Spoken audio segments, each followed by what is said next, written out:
remember Malcolm. We remember Malcolm. We remember Malcolm X. We remember Malcolm. We remember Malcolm. We remember Malcolm X. We remember Malcolm. We remember Malcolm. We remember Malcolm X.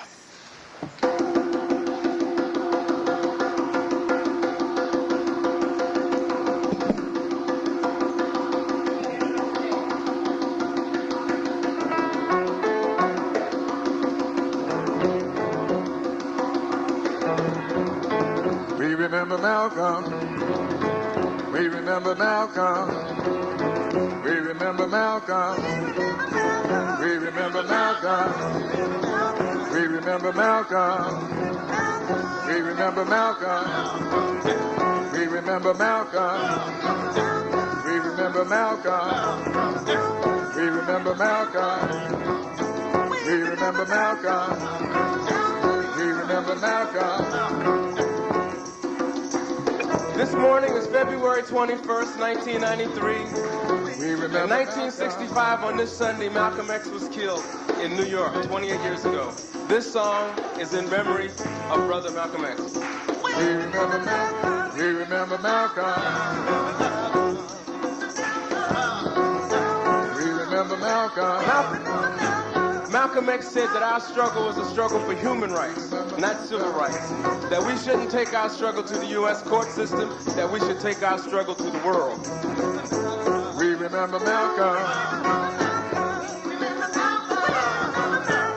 We remember Malcolm. Malcolm said that one of those human rights was the right to self-defense. Malcolm said that we should buy rifles to defend ourselves, and that if the federal government wouldn't pull the sheets off of the Ku Klux Klan, that we'd pull them off ourselves. We remember Malcolm. We remember Malcolm.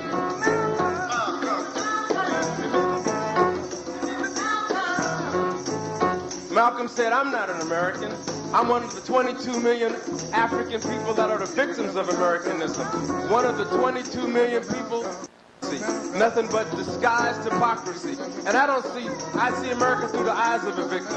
I don't see any American dream. I see an American nightmare. We remember Malcolm. We remember Malcolm. Malcolm said that a people without their history are like a tree without their roots. Malcolm said that of all of our studies, history will best reward us for our research. We remember Malcolm. We remember Malcolm. We remember Malcolm. Malcolm said, don't let the white man speak for you, and don't let the white man fight for you. We remember Malcolm. We remember Malcolm. We declare our right on this earth to be a man, to be a human being, to be respected as a human being, which we intend to bring into existence in this day, in this society, by any means necessary. We remember Malcolm. By any means necessary. We remember Malcolm. By any means We necessary. remember Malcolm. By any means necessary. We remember Malcolm.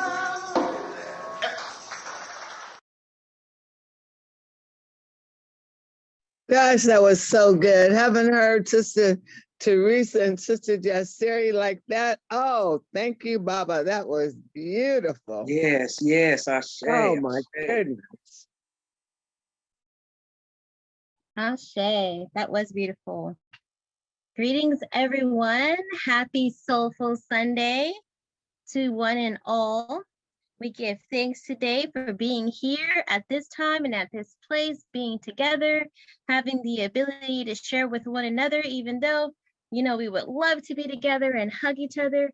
We are appreciative of being able to be here together as a collective on Zoom, so we can reach our arms across time and space. We can reach our arms from here to Atlanta, from here to Florida, from here to anywhere that the Zoom can reach.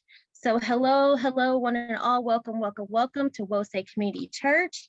At Wosay Community Church, we are a community of the way. The way is Ma'at, truth, justice, and righteousness. We believe the teachings of our elders and our ancestors that the Creator God created the universe and all of life and has placed in each of us a part of the divine spirit. God living in us and through us has given us the right and power to establish peace and justice in all human life and true harmony with all of creation. We believe in the living faith of our ancestors. Our way is not merely ritual or belief. Our way, everyone, is a way of life. Ashe. That was from our belief statement. Now we're going to have the affirmation by my Mama Darnisha and Minister Mali, if Minister Mali is here. If not, Minister Bill, can you step in? Let's see if Minister Mali is here.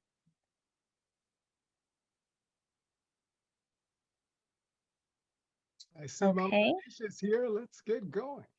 All right, so there we go. Minister Bill and Mama Darnisha, our affirmations. We will know God's truth to be free and self-determined. Creator, help us to remember the humanity, glory, and suffering of our ancestors and to honor the struggles of our elders. Let us strive to bring new vision and life to our people. Let there be peace and harmony among us. Let us be loving, sharing, and creative.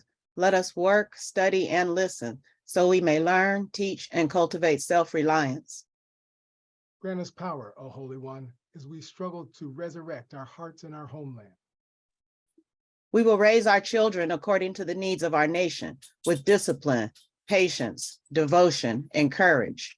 We will strive to be the living models of the new direction of our people. We are an African people. We are children of God. Ashe. Ashe. Ashe. Thank you, Mama Darnisha and Minister Bill. And now we will have Baba Jeff is going to put on a song. And right after Baba Jeff, we are going to have, ooh, hey, you guys. We're going to have a historical tribute by Minister Makalisi right after the song by Baba Jeff.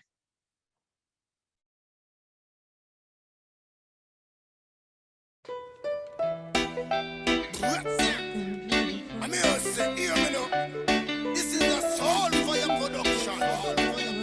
Soul fire reggae. Something beautiful's gonna happen to me. I can feel it.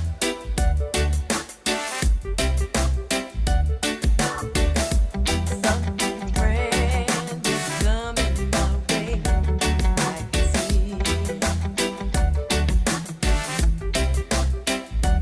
While I open my eyes and I jump out of bed and I give thanks and praise to the Most High One. She give me courage, she give me strength, and she give me love, she give me love. Something beautiful's gonna happen to me. I can feel it. I can feel it. Something grand is coming my way. I can see it. I can see it. People in this world, there's a place within yourself where you can find the strength to carry on. Even if you feel alone and there's no place to call your home, let your spirit take the lead. It will take you there. Look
Beautiful. Ashe, something beautiful Yes, indeed. indeed. It's not going to happen. This has happened. Woo, that was a beautiful song, beautiful presentation. Ashe, ashe. And right now, we've got opportunities to ask for something beautiful to come once again as we prepare to present a historical tribute. And we do in the Wosay community present historical tributes anywhere from 3 to 10 or as far back as we need to go if we find something inspirational, something beautiful for our lives. And so it's my privilege, my honor today to present historical tribute.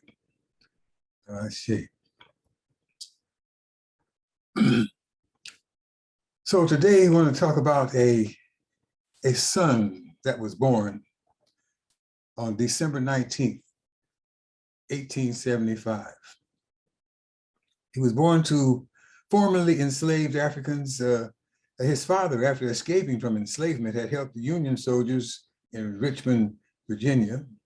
Well, this birth took place in New Canton, Virginia, but his father helped Union soldiers near Richmond by leading them to Confederate supply warehouses so that they could raid the army supplies. So thereafter, his father became a scout for the Union Army. Later on, the family moved from New Canton, Virginia to a city in West Virginia after they bought a little farm there. While the family was extremely poor, they were extremely proud. Father and mother were extremely proud. These parents emphasized to their 7 children that it was the happiest day of their lives when they became free. And although the father was illiterate, this son's mother had been taught to read by her mistress. And one of his older sisters was a poet, a teacher, and an activist. But this son, along with his brothers, there were 7 children in the family. This son, along with his brothers, there were 4 brothers, was not able to attend school on any regular kind of basis because the brothers had to give at least 8 months per year of their labors for the success of their farm. Nonetheless, through a mixture of self-instruction and periods of instruction from his 2 uncles, brothers of his mother, with John Morton Riddle and James Buchanan Riddle, this son was able to master most primary school subjects.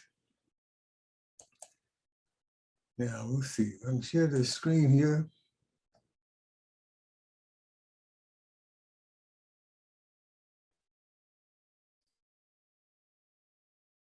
Well, that's the wrong thing to share. There we are. Hope everybody can see that. This son who we were speaking of is none other than Carter Godwin Woodson. Carter Godwin Woodson. Born December 19th, 1875, transformed as an ancestor April 3rd, 1950.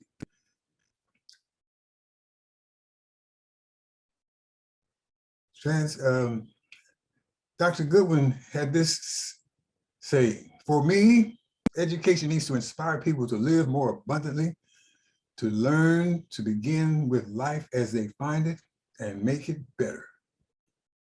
At the age of 17, Dr. Woodson followed his brother, well, he wasn't Dr. yet. He followed his brother Robert Henry to Huntington, West Virginia, where he hoped to attend Douglas High School, a secondary school for African Americans founded there. But survival forced Woodson to work in the coal mines in Southwest Virginia, which left little time for pursuing an education. So at the age of 20, in 1895, Woodson was finally able to enter Douglas High School full-time and receive his diploma in 1897, mastering a 4-year curriculum within 2 years. From his graduation in 1897 to 1900, Woodson was employed as a teacher at a school in Winona, West Virginia. His career advanced further in 1900 when he became the principal of Douglas High School, 3 years after he graduated from there.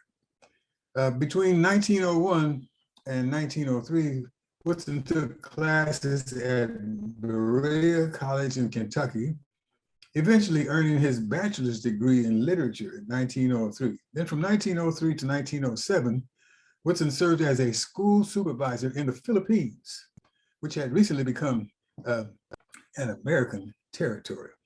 Well, Woodson continued his education. He completed his PhD in history at Harvard University in 1912, where he was the second African-American after W.E.B. Du Bois to earn a doctorate.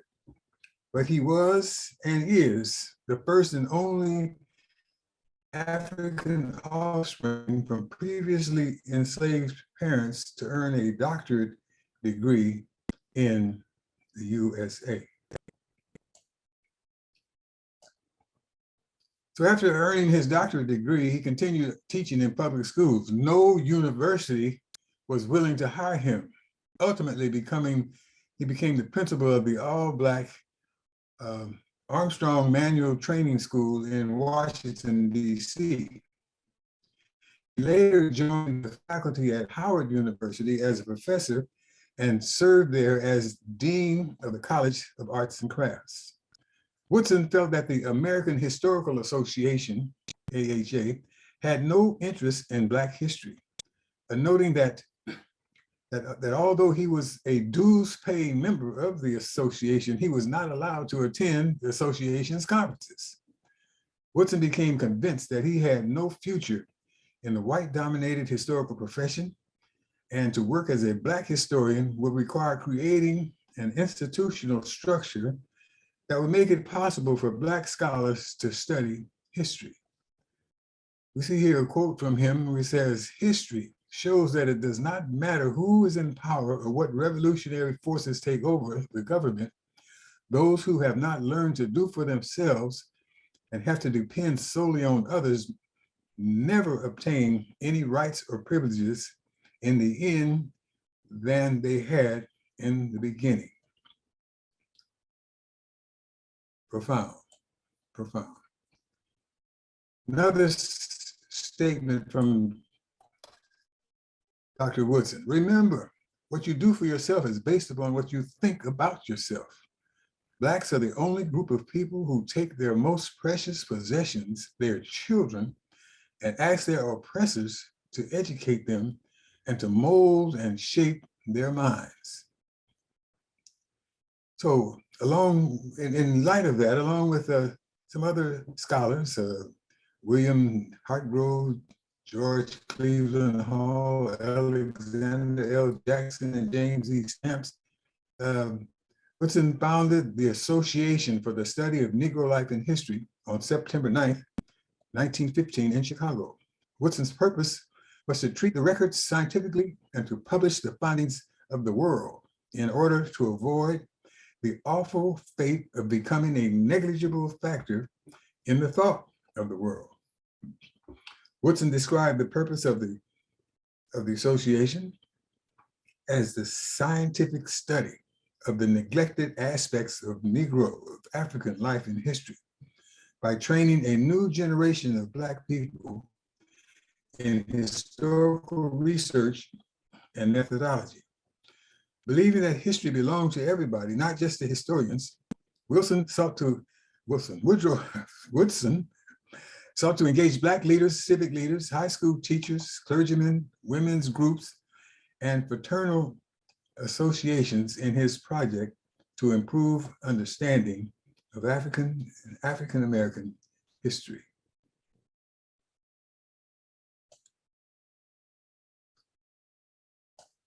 Now here's what I call the Black History Team that included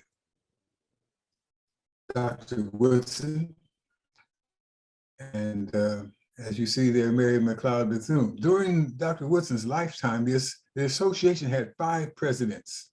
In 1936, Mary McLeod Bethune was elected president of the organization, filling the vacancy left open by the death of educator John Hope.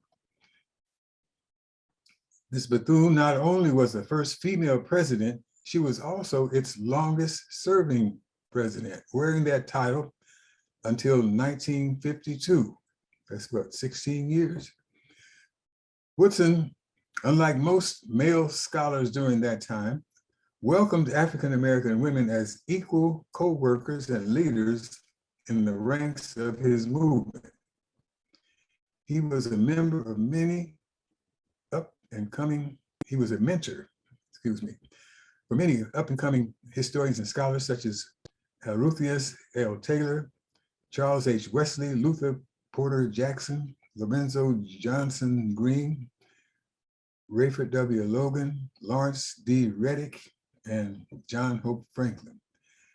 One thing about Dr. Woodson and Mary McLeod Bethune, they both had this serious, intense interest in Africa and African people, the African traditions, African culture and customs. And we see it reflected in this quote from Mary McLeod Bethune. She says, for I am my mother's daughter, and the drums of Africa still beat in my heart. They will not let me rest while there's a single Negro boy or girl without a chance to prove his or her worth. Mary McLeod Bethune. Mary McLeod Bethune. Like I said, they both had this serious interest about Africa. Mary McLeod Bethune wanted to go to Africa and be a missionary, but they had some rules and regulations, US government, that would allow no Negroes, no Black folks, no African Americans to go and render such service at that time. The beautiful history. So here we are once again as we move toward the end of the shortest month of the Eurocentric calendar, endeavoring to do justice to the world's longest, most creative history, African history.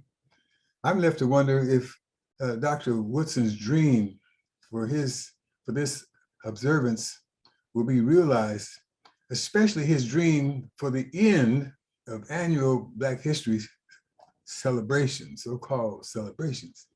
Dr. Woodson had no doubt that the truths embodied in our history and the cultural, spiritual, philosophical essence from which they sprang would serve as a psychological, historical shield and inspiration for Blacks against the incessant demeaning and devaluing of Black intelligence and moral worth that is, common in US society. Dr. Woodson told an audience of Hampton Institute students, we are going back to that beautiful history, and it's going to inspire us to greater achievements. So I wonder, as Dr. Woodson wondered, if 1 in 10,000, if only 1 in 10,000 of our people understand and respect the beautiful history of Dr. Woodson's vision and the empowering inspirations it holds for us. Hopefully the number is better than that. That was in his view in his day and time, that only 1 in 10,000 of our people. Hopefully it's getting better. At any rate, this was reflected in a letter he wrote in 1927, expressing his determination to establish a home study department that will facilitate, among other things,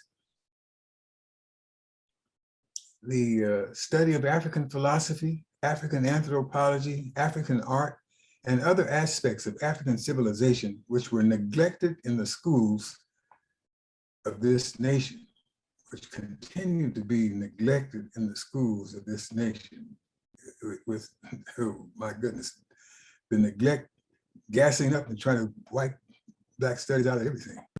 At any rate, Dr. Woodson intended an extensive, comprehensive study of African history rather than focusing on a few men or women of our US experience.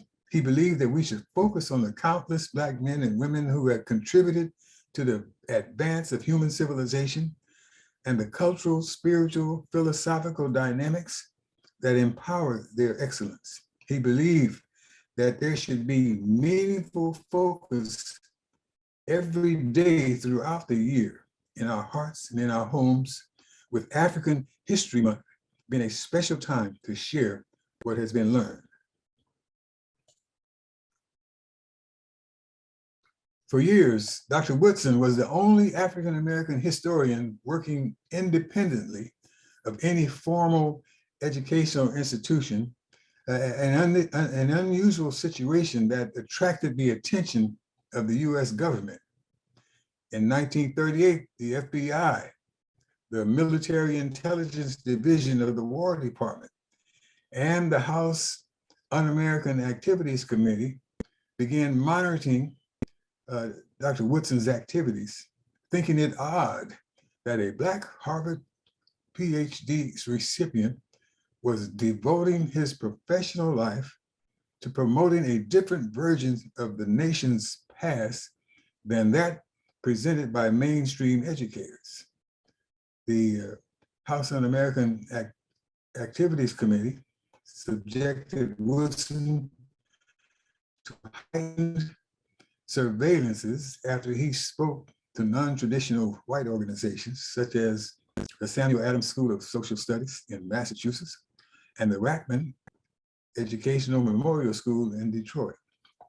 In addition, several of his publications critical of the state of race relations were favorably viewed by the Communist Party newspaper, The Daily Worker.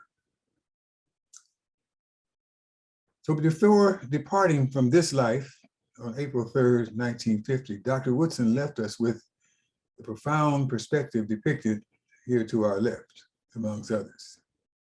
If a race has no history, if it has no worthwhile tradition, it becomes a negligible factor in the thought of the world, and it stands in danger of being exterminated. As we stop and think, we know that to be true. I mean, that folks have tried to do it in the past, and in some ways right now, we got these politicians that are trying to do it even now.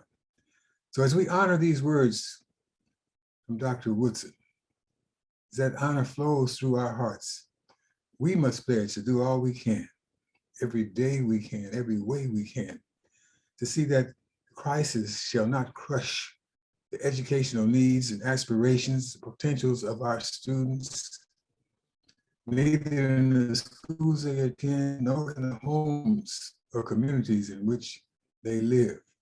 It's not only the students, but parents and elders, not only young, but also the not so young. We need to do all we can in every way we can so that our history, that the traditions that came from our ancestors continues to live in and through our hearts and souls and our minds.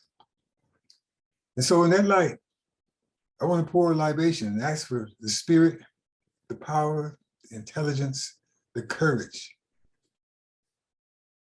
Dr. Carter Godwin Woodson to come and be with me, come and be with us, come and be with our people near and far, all in this country and all over this world, to help us to grow in knowing that we must do for ourselves what must be done.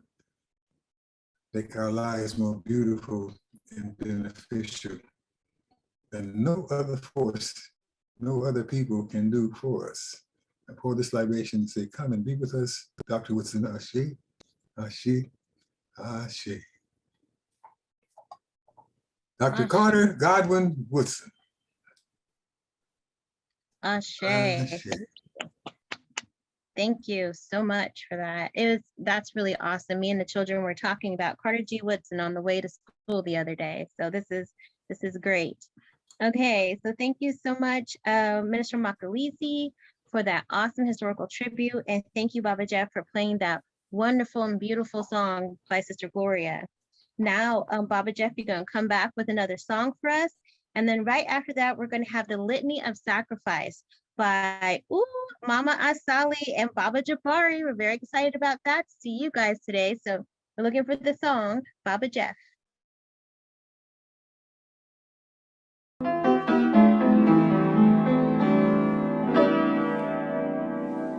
teachers taught me that the Lord was someone to fear.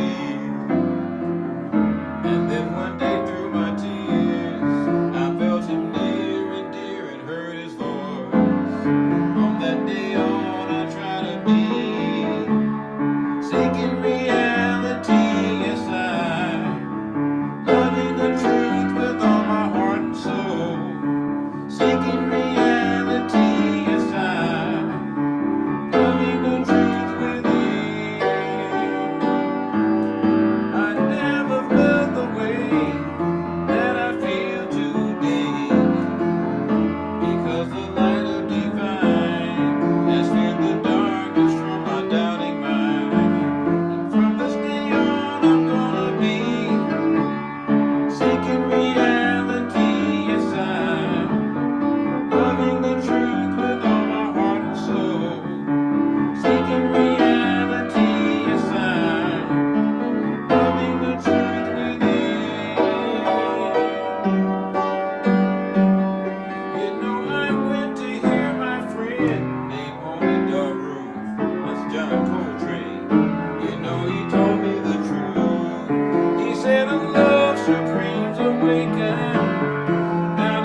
style.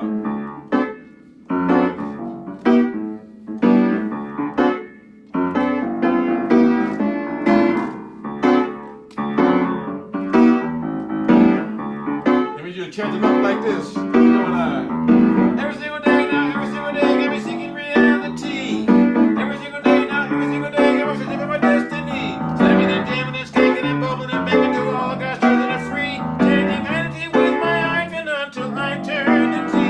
Cause I'm seeking reality. Heavenly Father, seeking reality. Oh, oh yes, I seeking reality. Yes, I seeking reality. Every single day now, every single day, say subhanallah, alhamdulillah, Allahu Akbar. Say subhanallah, alhamdulillah, Allahu Akbar. Every single day, subhanallah, alhamdulillah, Allahu Akbar. Subhanallah, alhamdulillah, Allahu Akbar. I'm seeking reality. Heavenly Father, seeking reality. Oh, oh, yes, I seeking reality. Yes, I seeking reality. Come on now.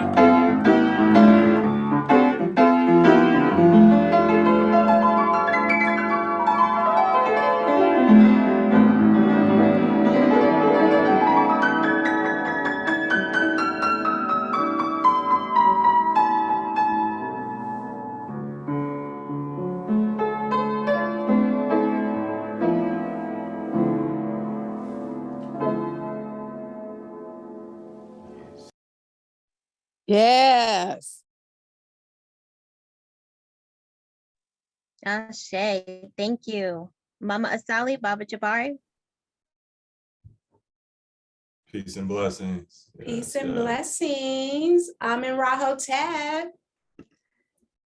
All right. Uncle Jocelyn. Surely. All right. So first time doing the litany. So appreciate y'all for having us. All right. Save us, O Holy One, by your name. Vindicate us by your might. Hear my prayer, divine protector. Listen to the words of my mouth. How can we repay the Holy One for the gifts that have been given to us? We will lift up the cup of salvation and call upon the God of our ancestors.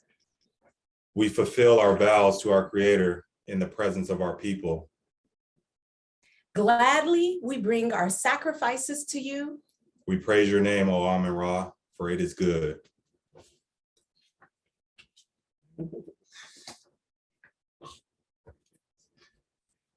Umoja, unity. We shall strive to maintain unity in the family, community, nation, and race. Kujichagulia, self-determination. We shall define, name, create, and speak for ourselves. Ujima, collective work and responsibility. We shall build up and maintain our communities together.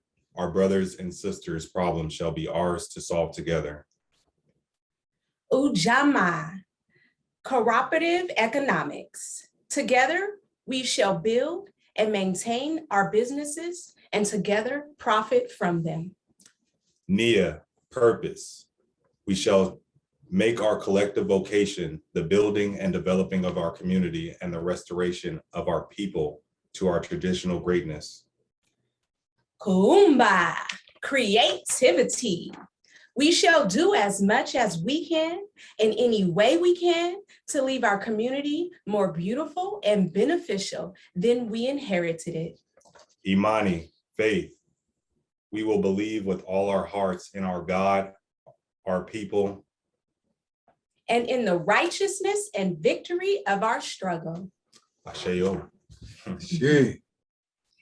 And here you see the Litany of Sacrifice. So you will see Wose Oakland and Wose Sacramento. They have the website to do your contributions and then the mailing address.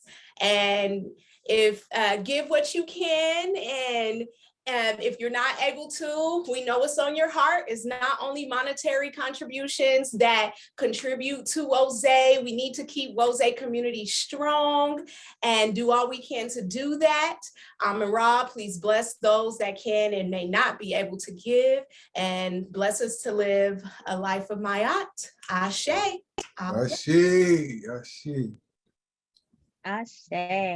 Beautiful Ashe. job. Thank you.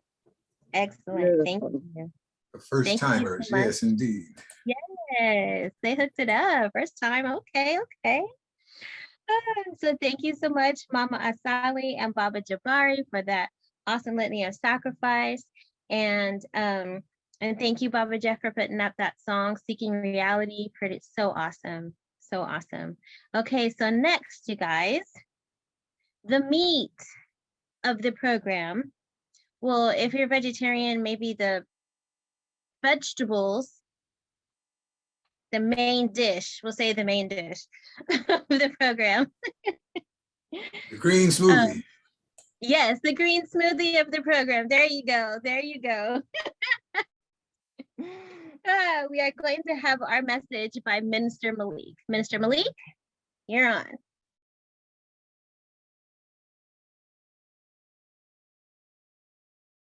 Greetings. Can everyone hear me? Here you Yes, will. Okay. I mean, now I feel like I should be getting ready for breakfast or lunch or so with those beautiful comments about vegetarian and meat and green smoothies. God morning, we'll say family. First, giving honor to, first of all, it's always a pleasure and a privilege when you're allowed to give a message to our community. And so first giving honor to God, I would just see somebody has a hand up. First giving honor to God, Amen Ra, the beneficent, the merciful. I bear witness there is no God but for Ra, the one who places the sun in the optimum location in order to create and sustain life. Today's message is entitled, well, actually, I'll just give a little brief history of the message. It actually stems from some conversations and some I had when I was a minister in training. And so this message is entitled, it's like the message version of that. The state of WOZA. Are we manifesting what we believe and what we practice? Our sacred writing, I have two sacred writings. The first one is from the Hosea. It's from the book of Ankashoki, page 64, if you want to read along, stanza 1. Serve God that he may protect you. Serve your brothers and sisters that you may enjoy a good reputation. Serve a wise person that he or she may serve you. Serve one who serves you. Serve any person so you may benefit from it. And serve your mother and father that you may go forward and prosper. Examine every matter that you may understand it. Do not say I am learned, but rather set yourself to become wise. Be gentle and patient, then your character will be beautiful. It is in the development of character that instruction succeeds. Learn the structure and functioning of the sky. Learn the structure and functioning of the earth. The good fortune of a town is a leader who acts righteously. The good fortune of a temple is its priest. The good fortune of a field is time it is worked. The good fortune of a storehouse is the stocking of it. And the good fortune of the wise is their excellent advice. And from the destruction of Black civilization, what became of the people of Sumer? The traveler asked the old man. For ancient records show that the people of Sumer were Black. What happened to them? Ah, the old man sighed. They lost their history, so they died. Now, this message has no particular person or persons to blame. The goal is not to castigate anyone nor cast aspersions on anyone. It's not about pointing fingers It's about uniting individual fingers into a unified fist that grabs and holds onto all levels and levers of power, social, economic, and political. Now, this message is based upon my view from the bridge. Truth should never and can never become a victim of comfort and convenience. I'm talking about my empirical evidence as a member of the Wose community since 1991. As always, assessment begins with self. Everything that I say does not exclude me, it includes me. This is my personal observations and not a condemnation. Also, the Wose community as a whole must also be open to constructive criticism and conduct an assessment, an internal audit, so to speak, to determine what areas need to improve in order to provide the best possible service for our members and the community at large. This requires community participation and input. What we believe, what we practice. Now, Minister Alicia, she read that to start our service, so I'm not going to read it again here. But beliefs solely by themselves without scientific facts are merely words which serve no quantifiable purpose that can be measured by way of lasting value and impact. In practice, must be seen, results oriented, and measured by our core principles and values. Practice requires actions taken consistently until the goals are achieved. And in many respects, the church is like a puzzle. Each member, depending on their specific piece, will shape their point of view and perspective on that particular piece of the puzzle. Some might even believe that their specific piece of the puzzle is more important than others. The problem with that position or mindset is the puzzle depends upon all pieces of the puzzle coming together in order to see and complete the bigger picture. Historically, the Black church has been considered one of the most critical institutions in the Black community. When we are standing out front, the sun shines on us. However, when we stand in the back, we are covered by the shadows of others. Excuse me.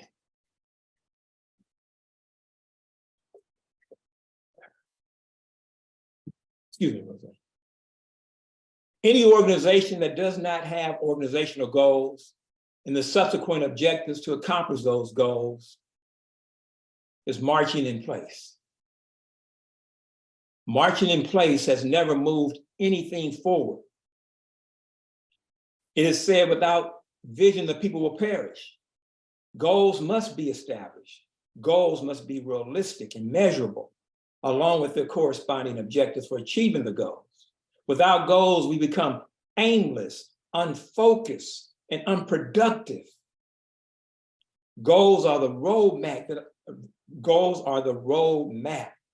that allows us to chart our own destiny, establish priorities, and evaluate our progress. Where are our organizational goals? Our immediate goals that we hope to accomplish within 1 year. Our short-term goals within 5 years. And long-term goals within 10 years. Sometimes you and I, we have to take a step back in order to see the bigger picture. The bigger picture of where we are instead of where we want to be. The bigger picture of what needs to improve instead of the myopic, short-sighted viewpoint of we are moving in the right direction. Wose Oakland's foundation was established in 1981 by its founders and our very own Minister Makalisi and Minister Calhoun. However, Just like the Sumer traveler asks in the destruction of Black civilization, just like the Sumer traveler asked the old man, what happened to the Wosei of old? Don't we want to ensure that our children's children don't have to ask that same question? What happened to this place, Wosei? We cannot live in revisionist history and revel at Wosei's glorious past. We are obligated to see clearly where we are today and take corrective actions. Or, as Jay-Z would say, actionable items. When the foundation of your home begins to show signs of fragmentation and cracks, everything else above it will eventually collapse if we fail to immediately address it by assessing the damage and repair or replace it. On any given Sunday, there is an average of 42 people on Wosei Zoom. Let me look. Okay, it went up by 2 today, 44. Viewing from the comfort of their homes. And that's between the 2 Wosei communities, 42 people. Now, if you truly love Wosei, and I know you do, that's why you're here, and we are totally honest, we want to see the Wosei community grow and expand, we would have to ask the obvious question of why? Why? Now, if you planted seeds for a garden and you notice that the garden was stagnant, not growing, thus bearing any fruit, you and I would immediately investigate. Am I watering enough? Are the plants getting enough exposure to the sun? Etc. Well, I could argue, and the same applies to our church. We have been stagnant and slow to growth. Now we can either deny and ignore this reality or do something about it. Wosei must be seen as a valuable, important, and reliable partner in the communities in which we serve. Through our collective commitment and community outreach efforts, we should and must be known by our deeds. Wosei, like anything else, must evolve and be seen as relevant, necessary, and valuable to our respective communities. Let's take, for example, Black Lives Matter. It's a prime example. Everyone knows who they are and, more importantly, what they stand for. Now, Wosei doesn't have to reinvent the wheel or necessarily spearhead the community outreach, but Wosei must be an active partner in the outreach. Now, sermons, posturing, and self-promotion has taken center stage over service to the community, raising the question, what have we done for the community lately? Now, many of us, we want to marvel and bask in the sunlight of our ancestors' achievements. We boast and brag about what they built, what they did.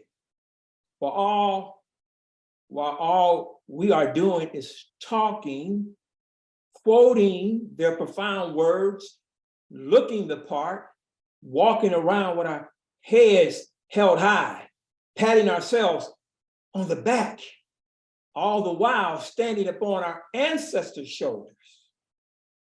Wosei it's time that we stand on our own 2 feet and build new pyramids, forge new pathways.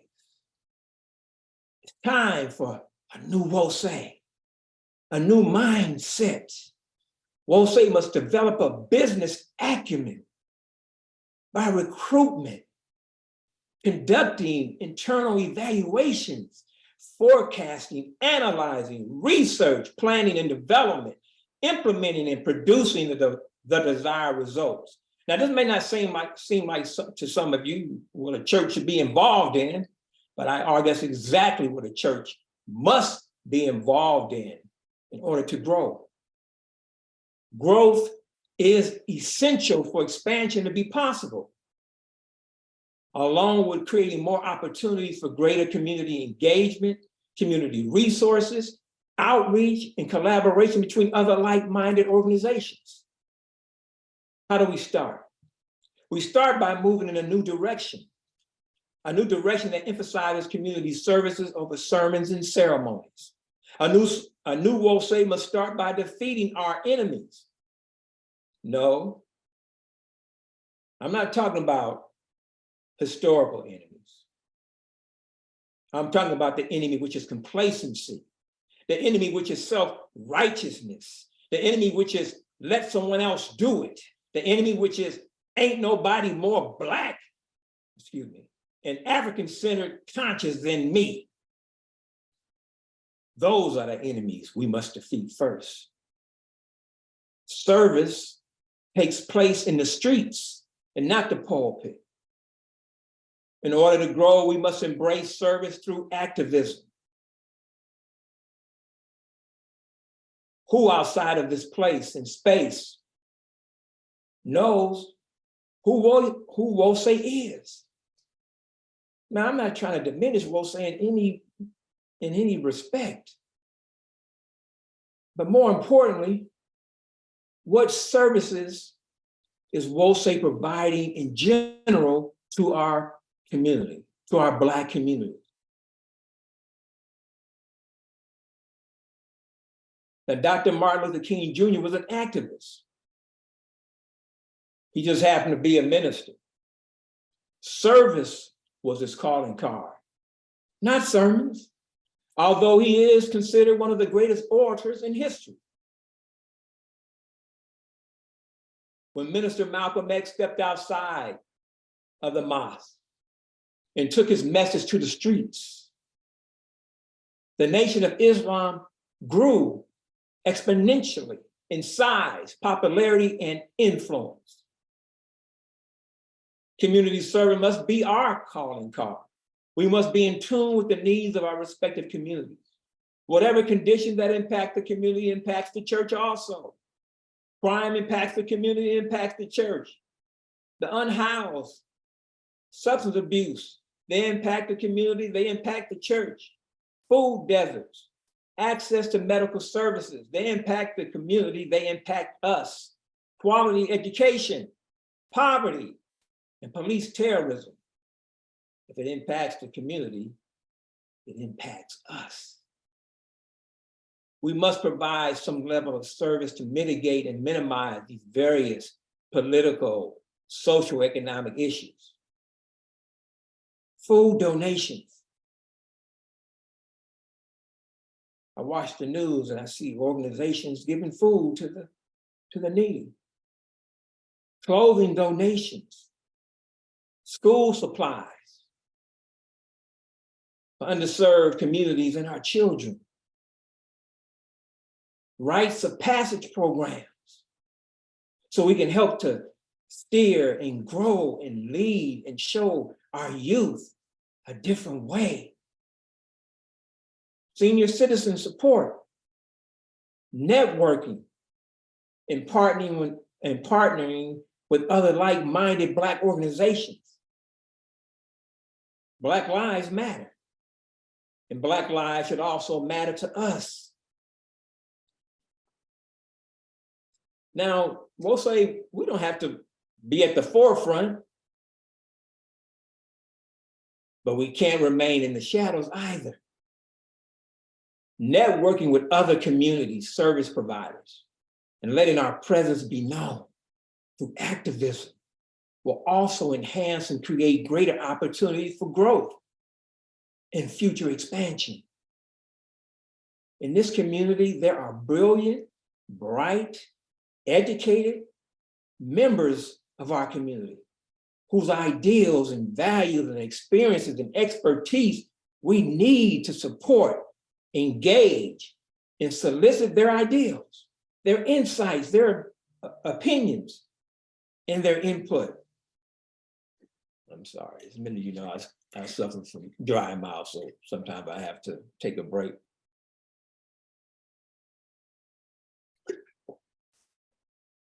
Now, I will say this is not a funeral, nor am I giving an obituary. I know everybody's on mute, but it seems like I digress. Hallelujah. Thank you. We have brilliant people who tune in every Sunday. Educated, bright, a vast number of experiences. But how will we know this if we don't ask the community for their input, for their suggestions? I had recommended a while back, I'd like to utilize a survey, because I believe when the community is valued and we engage the community will respond in kind. And those who normally have suggestions and or ideals to get something done will be the very ones who will also step up and do the work. No one person has to take this on by themselves. We need to let the community know you are valued because you are valuable to us. Now, there can be no future that does not include and center young people.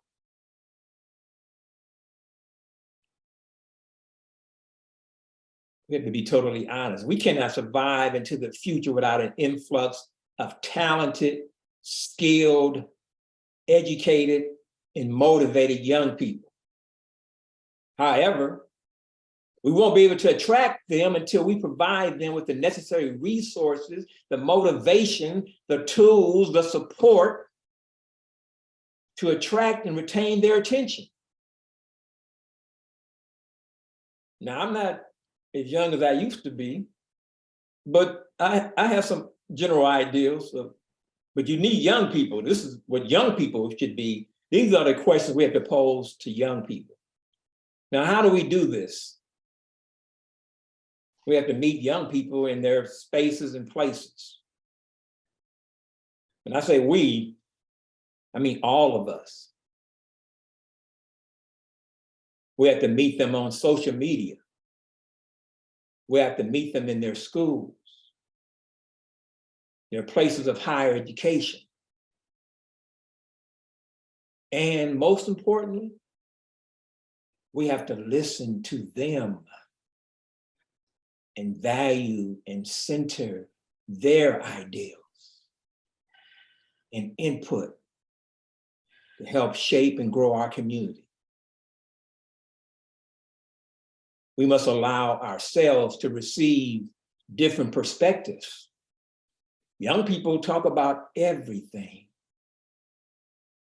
They talk about same-sex marriage and relationships. And that might be taboo in certain churches, might be taboo here. But this is about truth. This is not about saying things that you want to hear. It's about saying things that we need to hear, from my humble perspective. Young people have ideals about race and religion, social norms, politics, and technology and music.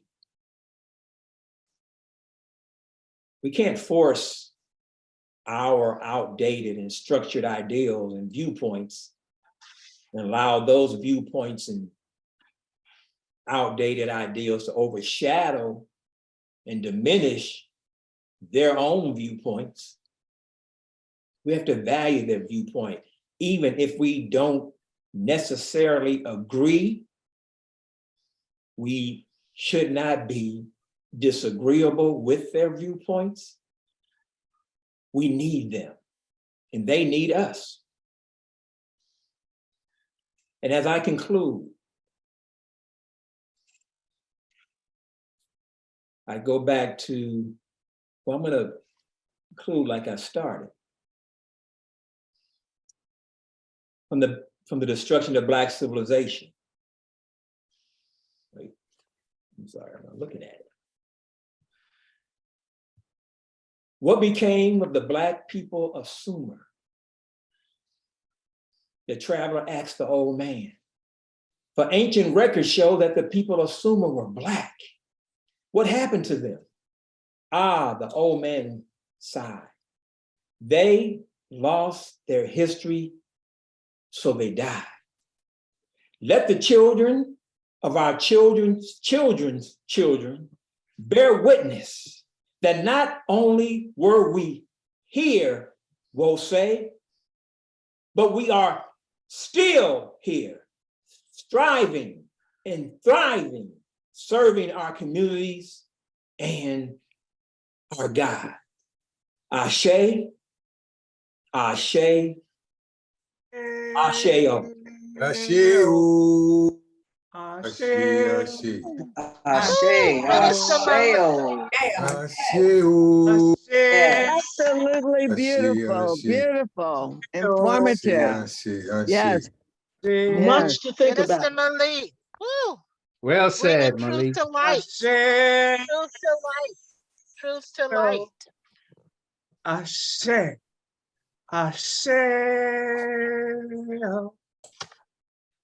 Say what you need to say. Ashe. What we gonna do now?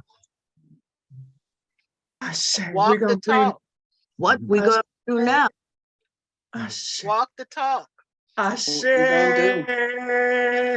Yes, Let it let's flow. walk the talk. Ashe. We talk the talk, we must walk the talk. All Let right, it that's right. all right. Ashe. No one is without blame or blemish. We all can do more, must do more. We all, yep. Ashe. All equal. Thank you, Jose, for receiving me. I hope what I said had some value. You know it does.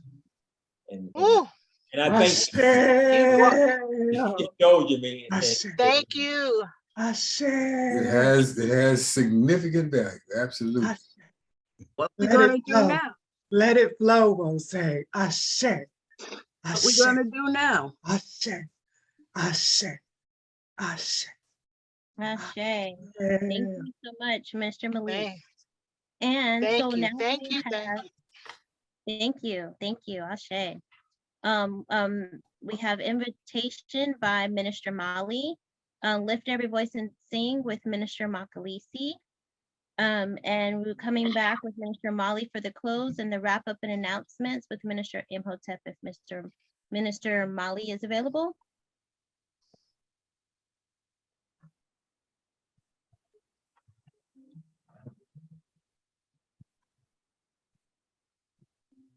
Okay. I saw his name up. Maybe his microphone's not working. Minister Bill, are you able to step in and do the invitation? Sure. I'd like to do it. Oh, Mr. Rana, please. Yeah, yeah. I heard the echoes. I heard the what we gonna do. What we gonna do now? I heard that this was powerful. I had the goosebumps running up and down my arms. I think each of us who are here have a reason, whether you are a member, whether you're a friend of a member, whether you're someone who likes to come and observe, but not necessarily turn the light on. But there's a reason that you come and observe this celebration. There is something here that resonates and vibrates with you. And I pray that what you heard today is evidence of the fact that we are not going to stand still. You are not a movement if you are not moving. We must lift up. We must get off of the rocks and get back into the waters. We have workers here of all levels. We have leaders, we have worker bees, we have builders, we have people that come from all walks of life with all different types of talent. There is a place for you here. There is a place where you can be who you be. There is a place where what you have to offer is appreciated. So if there is one who is out there who does not have a church home, or even if you have a church home, but you are still looking for a community because something is still not quite giving you what you need in your African being, give us a try. We have 8 ministers, I think 8, maybe 9. There's someone here, I'm looking at Minister Alicia's face, I'm looking at Minister Malik's face. There's someone here that can speak your language. Please put your name in the chat. Please reach out to one of us. Please tell the friend who keeps inviting you, I think maybe I'd like to find out more, and get your information to us. I'm going to really quickly go down the line and see if I see a hand up, or if I see anything that tells me that someone is going to take advantage of that today. Someone today is going to say, I want to go further with Wose. And if not, we'll be here next Sunday. All right. Thank you so much for coming. And again, we'll still be here. Please reach out. Please let someone know that you'd like to know more. Please let someone know that you have interest. Please ask the questions that you need to ask. We need you. Ashe. Ashe, ashe, ashe. Oh, give thanks and praises for this day of service, for this on target, on time, outstanding message today. I think that we have to give some real serious consideration and some real serious action. Ashe, ashe. Yeah. So we need to not only lift every voice, we need to lift our hands, our hearts, our minds, and get out there and interact with our people, with our community, and bring some solution to challenges that we face as a people. Makalisi. Yes. Makalisi, there's a brother in Ngozi who says his hand is up. Brother Ngozi. I see it. Ngozi Taliban. I don't know. That's a sister. That's a sister. Okay. Ngozi put their name in the chat. They want to join. So I see again, it says Ngozi put their name in the chat. They want to join. Ngozi, are you on camera? I mean, are you on the, is Ngozi on the list here as well? Okay, I just think I clicked unmute. I don't know. You. Oh, you can hear me? Oh, okay. Yeah. I don't know how to wave my hand, but I did click the unmute. Yes, I would like to join. Ashe, Okay. we do hear you. Okay, Nkosi, my name is Katabazi. I'm the clerk elder. Can you put your contact information to me, Katabazi, in the chat so I can retrieve that? And you can do that by scrolling down on the to bar till you find my name, Katabazi, and then click that on, put your contact information in there, and it'll come directly to me. Okay, I'll try. Yeah, just click the drop down a menu at 2, find my name, click that on, then type your information and send it. Baba Katabazi, you might send your email address directly to Ngozi. She can follow up. Yeah, because I don't see Katabazi. Okay. I see Minister Bill. All right, I'll find you and I'll send you my email. Okay, thank you. Welcome, Ashe. Welcome. Indeed, welcome to Wose. Ashe. I've been around a long time. Sister, I'm going to also put my email address in there so that if for any reason any of this doesn't work, I don't care who has my email in the chat. So I'm just going to put mine in the chat, write it down, send me an email if for some reason something else doesn't go right, and we will get you taken care of. Many hands, we'll get it done. Absolutely. Ashe. All right. Lift every voice and sing. Lift every voice and sing till earth and heaven ring. Ring with the harmony of liberty. Let our rejoicing rise high as the listening sky. Let it resound loud as the roaring sea. Sing a song full of faith like a dancing storm. Sing a song full of the hope that the present has brought us. Facing the rising sun of our new day begun. Let us march on till victory is won. March on with Amin Ra. March on in the spirit of March. March on with septet power every day, every hour. And let's do all we can for truth and justice throughout this land. The sacred African way, Uncle Johnson, Nevashe. March on with Amin Ra.